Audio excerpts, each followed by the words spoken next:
Shalom, salam sejahtera.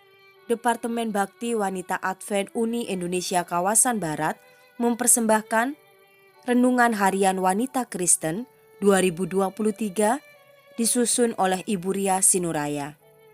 Sabtu, 25 Maret dengan judul Pemberi Roti dan Pemberi Kebebasan.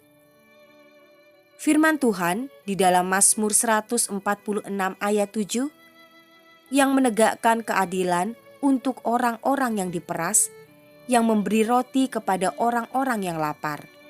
Tuhan membebaskan orang-orang yang terkurung. Kami memiliki usaha menyewakan kamar kos untuk memenuhi hidup. Pada suatu hari, datanglah sepasang suami istri menempati salah satu kamar kos itu. Karena rumah kos kami masih baru, jadi merekalah penghuni pertama yang tinggal bertetanggaan dengan kami. Selain rumah kos, saya menambah usaha binatu dan suami istri itu yang membantu mengerjakan usaha ini. Namun setelah beberapa bulan berlalu, saya mendapatkan mereka tidak jujur, sehingga saya mengalami kerugian dan terpaksa harus berhutang kepada rentenir tanpa sepengetahuan suami. Pernikahan kami mulai dilanda perselisihan dan tidak ada kedamaian. Bahkan saya mengalami keguguran di saat usia kehamilan masih 3 bulan. Saya sangat kecewa waktu itu, sebab Tuhan yang tadinya belum saya kenal, sebab saya berasal dari kepercayaan lain, seolah-olah membiarkan saya dalam keadaan seperti ini. Untungnya, saya dipilih menjadi koster gereja kami, dan setiap hari persiapan setelah selesai membersihkan gereja, saya memiliki kesempatan untuk mencurahkan isi hati saya kepada Tuhan. Suatu hari, saat saya membersihkan halaman rumah, saya menemukan benda-benda aneh yang tidak wajar yang sudah terkubur namun berserakan di atas tanah seperti habis digali dan diacak-acak seekor binatang. Seketika itu saya gemetar dan mengucap syukur kepada Tuhan karena sudah menunjukkan adanya kuasa kegelapan yang dikirim seseorang untuk mencelakakan kehidupan saya. Sejak saat itu, saya selalu mengambil waktu doa khusus sebelum siang hari dan memohon keselamatan kepada Tuhan dari niat orang jahat. Beberapa minggu setelah itu, pasangan suami istri tersebut tidak mau lagi bekerja dan mereka pindah dari tempat kami untuk membuka usaha laundry sendiri. Saya merasa bersyukur karena mereka menjauhkan diri dengan sendirinya.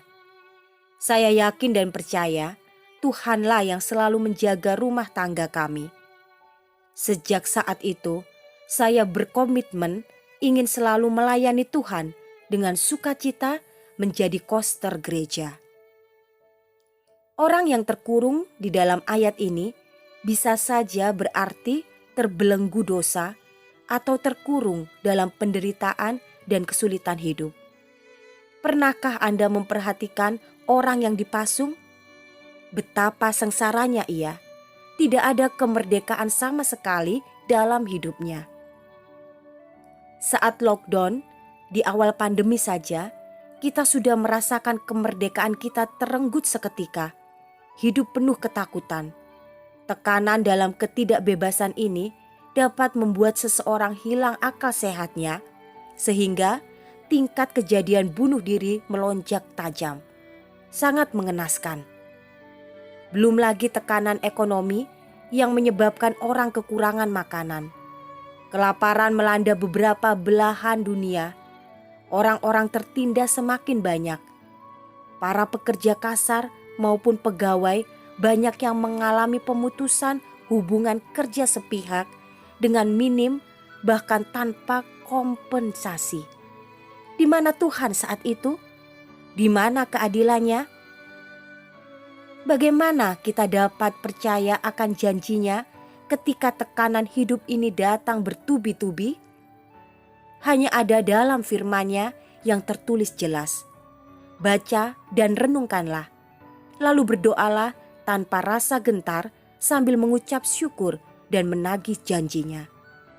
Utamakan Dia dulu, si pemberi hidup, maka Anda akan melihat beberapa jendela terbuka bagi jalan kemerdekaan dari himpitan dosa dan kutukannya. Kiranya Tuhan memberkati kita semua sepanjang hari ini.